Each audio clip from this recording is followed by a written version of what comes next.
नमस्कार, भारत की बात में आपका स्वागत है। मैं हूं रोहित सिंह सावंत। भारत का हूं, भारत की बात करता हूं। लोकसभा चुनाव के ऐलान में सिर्फ 16 दिन बचे हैं। वक्त कम है, इसलिए राजनीतिक दलों के बंद पत्ते खुल रहे हैं। सबसे ज्यादा हलचल इंडिया अलायंस में है, जहां राजनीति का रंग पल पल बदल रहा है। जो इंडिया अलायंस कल तक बिखरा बिखरा दिखाई दे रहा था, आज उसकी गाड़ी पटरी पर लौटती दिखाई दे रही है। उत्तर प्रदेश में कांग्रेस और समाजवादी पार्टी के बीच सीटों पर हुए समझौते के बाद इसकी तस्वीर मजबूत दिखाई देने लगी है। मैं आपको कह रहा हूं, इसको अब आंकड़ों से समझाता हूं। देखिए, 28 राज्यों और 8 केंद्र शासित प्रदेशों की 543 लोकसभा सीट है, और अगर अभी के लिहाज से देखें तो इनमें से करीब करीब 228 लोकसभा सीट ऐसी हैं जिन पर इंडिया अलायंस के दलों में या तो गठबंधन का ऐलान हो चुका है या फिर उनके बीच बात लगभग पक्की हो चुकी है। मतलब यह है कि कम से कम ये 228 सीटें वैसी होंगी जहां अलायंस की तरफ से मैदान में सिंगल उम्मीदवार उतारा जाएगा। और यह बड़ी महत्वपूर्ण बात है। इंडिया अलायंस जब से वजूद में आया, उसे तभी से झटके लगते रहे। इसके गठन में सबसे बड़ी भूमिका नीतीश कुमार ने निभाई। वो एनडीए में शामिल हो चुके हैं। पश्चिम बंगाल के मुख्यमंत्री ममता बनर्जी के तेवर भी बदले बदले दिखाई दे रहे हैं। महाराष्ट्र और उत्तर प्रदेश में भी गठबंधन को लेकर लंबे समय तक पेंच फंसा रहा, लेकिन कांग्रेस और समाजवादी पार्टी ने कल जैसे ही 80 सीट वाले यूपी में गठजोड़ का ऐलान कर दिया, उसके बाद सीन बड़ी तेजी से बदला और एक साथ कई राज्यों में सुलह का रास्ता दिखाई देने लगा। हमारी ये रिपोर्ट देखिए।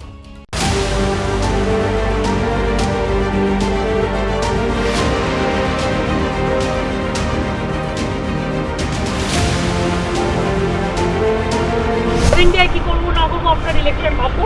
আমরা সেকুলার পার্টি, আমরা বিজেপিকে হারানোর জন্য যা করার। अब बीच में 2 बार इधर उधर जरूर हो गए थे, लेकिन अब कभी नहीं, फिर वहीं रहेंगे, अब इधर उधर नहीं।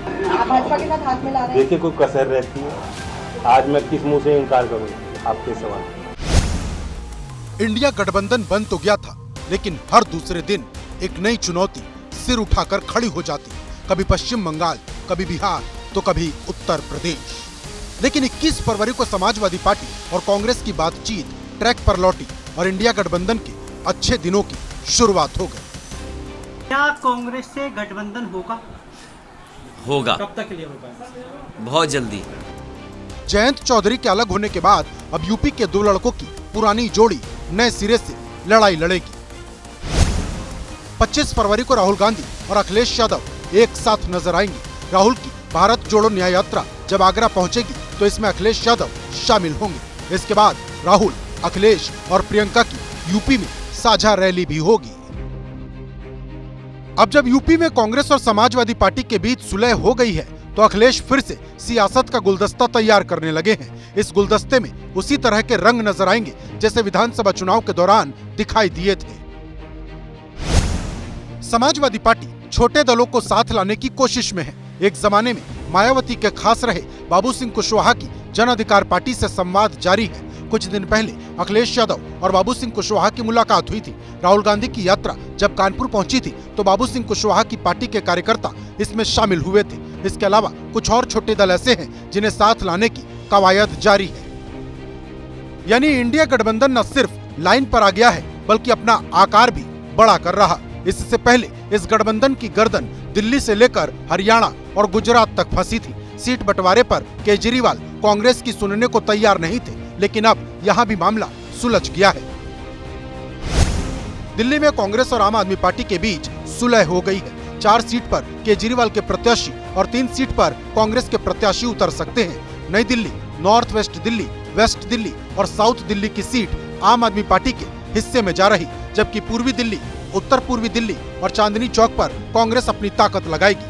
ये गठबंधन तब फाइनल हुआ जब कांग्रेस ने केजरीवाल के लिए गुजरात की भरूच सीट छोड़ी। इसी तरह हरियाणा की 10 में से 1 लोकसभा सीट पर आम आदमी पार्टी अपना प्रत्याशी उतारेगी। गोवा और चंडीगढ़ को लेकर बातचीत अभी फाइनल स्टेज में है। यहाँ भी दोनों पार्टियां एकमत के साथ उतरेंगी और पंजाब की स्थिति जैसे पहले थी वैसे अभी भी रहेगी, यानी पंजाब में दोनों दल अलग अलग लड़ेंगे। गठबंधन जो दिल्ली में है वो लगभग फाइनल होने की कगार पे है। हमें उम्मीद है कि आने वाले 1-2 दिन में एक आधिकारिक घोषणा दोनों पार्टियों की तरफ से मिलकर हो जाएगी। दिल्ली के लोगों ने मन बना लिया है कि 2014 में भी हमने मोदी जी के उम्मीदवारों को 7 की 7 सीटें जिता के दी, 2019 में भी 7 की 7 सीटें जीती। हमारी स्थिति 2024 में 2019 से भी ज्यादा मजबूत है। बीजेपी के नेता भले ही इंडिया गठबंधन को चुनौती न माने, लेकिन इस गठबंधन के नेता बीजेपी को हराने का मजबूत दावा ठोक रहे। ऐसी ही स्थिति महाराष्ट्र में है, जहां इंडिया गठबंधन लगभग फाइनल है। उद्धव ठाकरे ने तो 18 सीट पर प्रत्याशियों की लिस्ट भी फाइनल करने की तैयारी शुरू कर दी है। अब किसी भी दिन इसका ऐलान हो जाएगा। 48 सीटें हैं, जहां जिसकी ताकत है, जहां जीत सकता है वहां उनको सीट मिलेगी, यही हमारा फॉर्मूला है। और 27 तारीख को दोपहर के बाद हम 4 ही प्रमुख नेता एक साथ बैठकर अंतिम निर्णय ले लेंगे। यानी बिखराव और खटपट के कई पहाड़ों के नीचे दबने के बावजूद इंडिया गठबंधन बाहर निकल आया है। इस गठबंधन को भले ही कुछ खरोंचे आई हों, लेकिन अभी भी तंदुरुस्ती का दावा पूरी तरह से मजबूत है। हालांकि असली परीक्षा तो चुनाव के वक्त खड़ी होगी, तभी पता चलेगा ये गठबंधन कितने पानी में है। बात करते हैं राजा भैया की, जिनके नाम और जिनकी सियासी ताकत को लेकर यूपी की राजनीति फिर गर्मा गई है। राजा भैया की पार्टी के पास 2 विधायक हैं, जिसमें से एक वो खुद है। लेकिन यूपी के राजनीतिक हालात इस समय ऐसे हैं कि ये 2 विधायक बहुत ज्यादा अहम है। इसकी वजह है राज्यसभा का चुनाव। सबसे पहले आपको यूपी में होने वाले राज्यसभा चुनाव की तस्वीर समझाता हूं। देखिए, यूपी में राज्यसभा की कुल 10 सीटें खाली हो रही हैं। इन सीटों के लिए 27 फरवरी को वोटिंग होगी। मौजूदा आंकड़े बताते हैं कि बीजेपी 7 सीटों पर आसानी से जीत जाएगी, जबकि 2 सीट ऐसी है जिस पर समाजवादी पार्टी का जीतना तय है। अब बचती है 10वीं सीट, जो पूरी तरह से फंसी हुई है और दोनों ही दल इस पर दावा ठोक रहे हैं। यह बात बड़ी महत्वपूर्ण है। यही 10वीं सीट राजा भैया को सियासत के केंद्र बिंदु में ले आई है। 20 फरवरी को समाजवादी पार्टी के यूपी अध्यक्ष नरेश उत्तम पटेल अखिलेश यादव के दूत बनकर राजा भैया से मिलने गए थे। लंच किया था, फोन करके अखिलेश यादव से उनकी बात करवाई थी और जैसे ही राजा भैया के घर से ये तस्वीरें आई, यही समझा गया कि राजा भैया ने समाजवादी पार्टी को समर्थन देने का मन बना लिया है, क्योंकि राजा भैया के घर से तब तक कोई तस्वीर बाहर नहीं आ सकती जब तक खुद राजा भैया ना चाहे। यहां तक समाजवादी पार्टी के लिए सब कुछ ठीक था। राजा भैया से फोन पर बात करके अखिलेश यादव 3री सीट की चिंता लगभग भूल गए थे। वो ये तो मानकर चलने लगे थे कि राजा भैया की पार्टी के दोनों विधायक उनके ही प्रत्याशियों को वोट करेंगे, लेकिन बीजेपी ने फिर उनका खेल फंसा दिया है। कल रात को राजा भैया के आवास पर फिर एक हलचल हुई। यह हलचल भी बेहद दिलचस्प है। यूपी बीजेपी के अध्यक्ष भूपेंद्र चौधरी राजा भैया के घर पहुंच गए। भूपेंद्र चौधरी के साथ यूपी सरकार में मंत्री जेपीएस राठौर भी थे। मुझे पता चला है कि बीजेपी भी राजा भैया के राज्यसभा चुनाव में समर्थन चाहती है। इससे पहले राजा भैया और सीएम योगी आदित्यनाथ की भी मुलाकात हो गई थी। दरअसल बीजेपी ने अब 8वीं सीट पर प्रत्याशी उतारा था, तो इसके पीछे उसका राजा भैया वाला गणित ही था।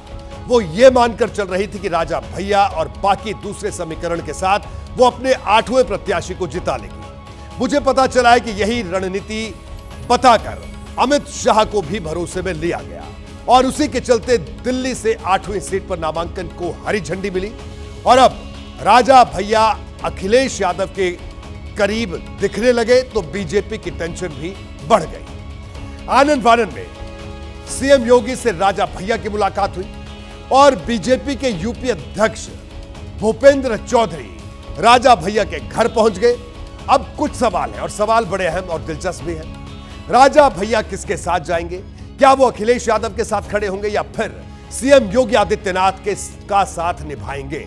इससे पहले कई मौके ऐसे आए हैं जब राजा भैया ने बीजेपी का साथ दिया था।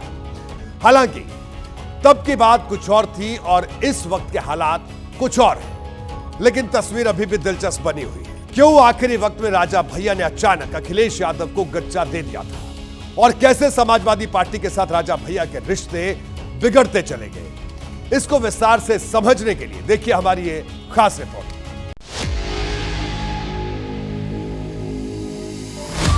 साल 2018 यूपी राज्यसभा चुनाव। अखिलेश यादव विधानसभा का चुनाव बीजेपी से बुरी तरह हारकर सत्ता गंवा चुके थे। 2019 लोकसभा चुनाव की तैयारी कर रहे थे। उस वक्त समाजवादी पार्टी को एक मजबूत गठबंधन की तलाश थी और गठबंधन होने वाला था बीएसपी सुप्रीमो मायावती से। लेकिन इस गठबंधन से यूपी का एक नेता बहुत ज्यादा नाराज था और वो चेहरा था राजा भैया का। वो मायावती ही थी जिनकी सरकार में राजा भैया को जेल जाना पड़ा। ऐसे में राजा भैया भला अखिलेश यादव का ये रिश्ता कैसे स्वीकार कर सकते थे। 2018 के राज्यसभा चुनाव में समाजवादी पार्टी ने जया बच्चन को प्रत्याशी बनाया और दूसरी सीट पर बीएसपी प्रत्याशी भीमराव अंबेडकर के समर्थन का ऐलान किया। लोकसभा चुनाव से पहले अखिलेश मायावती के साथ अपना सियासी रिश्ता मजबूत करना चाहते थे। इसके लिए अखिलेश ने लखनऊ में पार्टी विधायकों की बैठक बुलाई जिसमें राजा भैया भी पहुंचे थे। हालांकि जब वोट देने की बारी आई तो राजा भैया ने बीएसपी की जगह बीजेपी प्रत्याशी को वोट कर दिया। राजा भैया ने जैसे ही बीजेपी को वोट किया, अखिलेश यादव से उनकी सियासी दुश्मनी शुरू हो गई। जिस अखिलेश यादव ने राजा भैया को अपनी सरकार में मंत्री बनाया था, उनके खिलाफ ही खुलकर खड़े हो गए। 2022 के विधानसभा चुनाव में समाजवादी पार्टी ने कुंडा विधानसभा सीट से प्रत्याशी उतार दिया। 2002 के बाद ऐसा पहली बार हुआ जब राजा भैया के खिलाफ सपा चुनाव लड़ रही थी, वरना हमेशा निर्दलीय लड़ने वाले राजा भैया को समाजवादी पार्टी से समर्थन मिलता था। अखिलेश यादव ने न सिर्फ कुंडा में प्रत्याशी उतारा बल्कि राजा भैया के खिलाफ जमकर प्रचार भी किया। कुंडा के लोग कुंडी लगा दोगे कि नहीं लगा दोगे? यहाँ पर जो लगातार जीत रहे हैं उनके लिए कुंडी लगाओगे कि नहीं लगाओगे? हालांकि अब हालात बदले हैं। अखिलेश और राजा भैया के रिश्तों पर जमी बर्फ पिघल रही है। राजा भैया के नजदीकी और कैबिनेट में उनके साथी रहे अरविंद सिंह गोप ने यह मध्यस्थता की। जब अखिलेश मान गए तभी नरेश उत्तम पटेल को राजा भैया के पास भेजा गया। राज्यसभा चुनाव में समर्थन के बदले लोकसभा चुनाव में गठबंधन की पेशकश हुई। कुछ सीटों पर चर्चा भी की गई। ऐसा भी नहीं है कि राजा भैया के पास सिर्फ 2 विधायकों की शक्ति है। बीएसपी विधायक उमाशंकर सिंह उधर चले जाएंगे जिधर राजा भैया कहेंगे। वक्त की नजाकत को देखते हुए अखिलेश यादव ने भी राजा भैया को अप्रोच किया और भारतीय जनता पार्टी के लिए ये नाक का सवाल है कि उसका 8वां कैंडिडेट यानी संजय सेठ किसी भी तरीके से जीत जाए। यानी जो दुश्मनी 6 साल पहले हुए राज्यसभा चुनाव के वक्त पैदा हुई थी, वो इस बार के राज्यसभा चुनाव में दोस्ती की शक्ल ले सकती है। देखिए 2019 का ही वो राज्यसभा चुनाव था जब अखिलेश यादव और राजा भैया के रिश्ते बिगड़े थे। दोनों के बीच ऐसी दूरी बढ़ी कि अखिलेश यादव ने राजा भैया के विधानसभा क्षेत्र में जाकर उनके खिलाफ प्रचार किया था। हालांकि इससे पहले कुछ हासिल नहीं हुआ। अब फिर राज्यसभा का चुनाव है। दोनों के बीच रिश्ते पटरी पर लौटते दिख रहे हैं। राजा भैया का साथ मिलने से अखिलेश यादव कैसे राज्यसभा चुनाव में मजबूत हो सकते हैं, यह भी आपको समझा देता हूं। देखिए, समाजवादी पार्टी को राज्यसभा की 3 सीट जीतने के लिए 111 विधायकों के समर्थन की जरूरत है। समाजवादी पार्टी के अभी 108 विधायक हैं, जबकि कांग्रेस के 2 विधायकों का समर्थन मिल सकता है। इस हिसाब से समाजवादी पार्टी के पास 110 विधायकों का समर्थन होता है। लेकिन सिराथू से सपा के सिंबल पर चुनाव जीतने वाली पल्लवी पटेल को लेकर कुछ नहीं कहा जा सकता है। हालांकि आज उन्होंने एक बार फिर यह कही है कि वो पीडीए का साथ देंगी। ऐसे में राजा भैया की पार्टी के 2 विधायक बहुत जरूरी हो जाते हैं। हालांकि तब भी अखिलेश यादव की तीसरी सीट वाली परेशानी खत्म नहीं होगी, क्योंकि सपा के 2 विधायक रमाकांत यादव और इरफान सोलंकी जेल में है, जिनके वोट डालने पर स्थिति अभी तक साफ नहीं है। ऐसे में अखिलेश यादव को क्रॉस वोटिंग की जरूरत पड़ेगी। इसके लिए अंदर खाने राष्ट्रीय लोकदल और सुभाषपा के विधायकों से भी बात चल रही है। यानी सब कुछ राजा भैया पर भी निर्भर करता है। राज्यसभा में जिसकी जीत होगी उसकी चाबी राजा भैया के पास है, क्योंकि राजा भैया अगर समाजवादी पार्टी के साथ नहीं गए और बीजेपी प्रत्याशी संजय सेठ को वोट किया तो दूसरी वरीयता के आधार पर अखिलेश यादव को झटका लगना तय है। बात करते हैं स्वामी प्रसाद मौर्य की और उनकी सांसद बेटी संघमित्रा मौर्य की। समाजवादी पार्टी से अलग होने के बाद स्वामी प्रसाद मौर्य ने आज अपनी नई पार्टी बना दी, जिस आधार पर उन्होंने पार्टी बनाई है। उससे लगता है कि वो यूपी में अखिलेश यादव की ही मुश्किल बढ़ाने वाले हैं। उधर उनकी सांसद बेटी संघमित्रा मौर्य समाजवादी पार्टी के बड़े नेताओं को ललकार रही हैं। बदायूं से धर्मेंद्र यादव का टिकट काटने पर तंज कस रही हैं और बीजेपी कार्यकर्ताओं के बीच पहुंचकर जोश भर रही हैं। संघमित्रा मौर्य कह रही हैं कि उन्हें बीजेपी की जीत का 101% भरोसा है।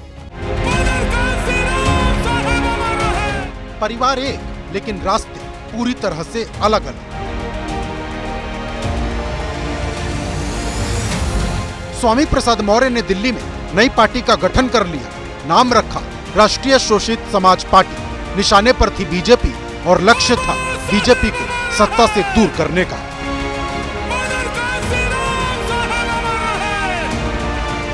लोकतंत्र को कुचला जा रहा है। देश बचाना है, बीजेपी हटाना है।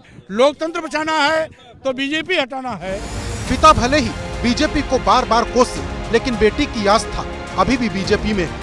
हौसले तो यहाँ तक मजबूत है कि बीजेपी दोबारा बदायूं से लोकसभा चुनाव लड़ाने मैदान में उतारेगी। संघमित्रा ने धर्मेंद्र यादव के टिकट कटने पर तंज कसा और शिवपाल यादव को हराने की हुंकार भरी। टिकट कटने के बाद ही हमने कह दिया डर अच्छा है कि पूर्व सांसद स्वयं चले गए और अब 2024 के चुनाव में भारतीय जनता पार्टी के कार्यकर्ता आदरणीय शिवपाल जी को भी भेजने का कार्य करेंगे। संघमित्रा मौर्य को स्वामी प्रसाद मौर्य ही राजनीति मिला है। दोनों के बीच कोई कड़वाहट नहीं। फिर भी ऐसा क्यों है कि बेटी बीजेपी के साथ है और पिता बीजेपी के खिलाफ? इस सस्पेंस को संघमित्रा मौर्य ने बढ़ा दिया है। कह रही कि 2 महीने का इंतजार करिए। मैडम, आपके पिताजी ने समाजवादी छोड़ दी, शेरवानी साहब ने छोड़ दी। समाजवादी का क्या हश्र होने वाला है? ये ज्यादा नहीं, बस आप 2 महीने इंतजार करिए, परिणाम आपके सामने होगा। पिता की रणनीति पर बेटी खामोश है। घर के भीतर जो प्लान बनता है उसे बाहर लाना बेहतर नहीं समझती। उधर स्वामी प्रसाद मौर्य कहते हैं कि नई पार्टी बनाकर वो इंडिया गठबंधन में हिस्सेदारी मांगेंगे। इंडिया अलायंस का हम हिस्सा बनेंगे और इंडिया अलायंस को मजबूत करने की हमारी पूरी कोशिश। अब ये हम लोग इंडिया अलायंस के साथ बातचीत करके तय करेंगे। स्वामी प्रसाद मौर्य भले ही इंडिया गठबंधन में शामिल होने की इच्छा जता रहे हों, लेकिन ऐसा हो पाएगा ये कहना मुश्किल है। स्वामी प्रसाद मौर्य भले ही यूपी की राजनीति में बड़ा नाम हो, लेकिन नई पार्टी बनाने के बाद उन्हें अभी भी ये साबित करना होगा कि आज भी वोटरों के बीच उनकी मजबूत पकड़ है। प्रदेश में इंडिया गठबंधन के बीच सीट बंटवारे का ऐलान हो गया। अब बारी है एनडीए गठबंधन की। सवाल है कि समाजवादी पार्टी छोड़कर बीजेपी के साथ खड़े होने वाले ओपी राजभर को कितनी सीट मिलने वाली है। सवाल यह भी है कि संजय निषाद और अनुप्रिया पटेल की पार्टी कितनी सीटों पर लड़ेगी। और इससे भी बड़ा सवाल, जयंत चौधरी के हिस्से में पश्चिमी यूपी की कौन सी सीट आएगी।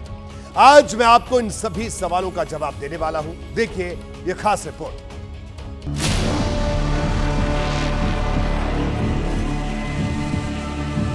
– 2014 के लोकसभा चुनाव में यूपी की 80 में से 73 और 2019 के लोकसभा चुनाव में यूपी की 80 में से 64 सीट जीतने वाली एनडीए इस बार 80 की 80 सीटों पर कमल खिलाने का प्लान बना रही। लक्ष्य भले बड़ा हो, लेकिन एनडीए का दायरा भी बड़ा हो चुका है। 2019 में एनडीए के साथ अनुप्रिया पटेल और संजय निषाद थे। तब अनुप्रिया पटेल के अपना दल एस को 2 सीट मिली और संजय निषाद की पार्टी 1 सीट पर लड़ी थी। लेकिन अब पूर्वांचल में ओपी राजभर और पश्चिमी यूपी में जयंत चौधरी भी जुड़ गए हैं। सवाल है कि अब एनडीए में सीटों का बंटवारा कैसे होगा। जो नए दल साथ में जुड़े हैं उन्हें कितनी सीट मिलेगी। समाजवादी पार्टी का साथ छोड़कर आने वाले ओपी राजभर लंबी चौड़ी डिमांड लिस्ट लेकर तैयार बैठे हैं। वो यूपी में 3, बिहार में 2 और न जाने क्या क्या मांग रहे। मांग तो 3 रहे हैं, यूपी में और 2 बिहार में। यूपी में घोसी, सलेमपुर और गाजीपुर। राजनीति में सीट मांगने की कोई सीमा नहीं होती और जब सामने ओपी राजभर हो तब तो बिल्कुल ही नहीं। बिहार तो छोड़िए, शुक्र इस बात का है कि उन्होंने दक्षिण भारत में कोई सीट नहीं मांगी। खैर, अब ये जानिए बीजेपी ने सीट बंटवारे का क्या प्लान तैयार किया है। यूपी में बीजेपी ओम प्रकाश राजभर की पार्टी को सिर्फ 1 लोकसभा सीट देगी। अब वो राजभर पर निर्भर करता है कि वो कौन सी सीट चाहते हैं। उनके सामने घोसी और गाजीपुर का विकल्प है। अगर गाजीपुर लेते हैं तो यहाँ से बाहुबली ब्रिजेश सिंह को उतार सकते हैं। इसी तरह संजय निषाद की पार्टी को भी एक सीट ही मिलेगी। पिछली बार की तरह इस बार भी संजय निषाद के बेटे बीजेपी के सिंबल पर ही चुनाव लड़ेंगे। अनुप्रिया पटेल की बात करें तो उन्हें भी इस बार 2 सीट ही मिलेगी। इसमें अनुप्रिया पटेल की मिर्जापुर सीट तो तय है, लेकिन दूसरी सीट रॉबर्ट्सगंज होगी या प्रतापगढ़, इस पर मंथन जारी है। जबकि इंडिया गठबंधन छोड़कर एनडीए में शामिल होने की तैयारी कर रहे जयंत चौधरी की आरएलडी को भी 2 सीट देने की तैयारी है। इसमें एक बागपत है और दूसरी बिजनौर। हालांकि बीजेपी के पास अभी अपने सहयोगियों को देने के लिए बहुत कुछ बाकी है। जब यूपी में मंत्रिमंडल विस्तार होगा तो ओपी राजभर को कैबिनेट मंत्री बनाया जा सकता है। इसी तरह जयंत चौधरी की पार्टी से एक विधायक को कैबिनेट मंत्री और एक विधायक को राज्य मंत्री बनाने की चर्चा है।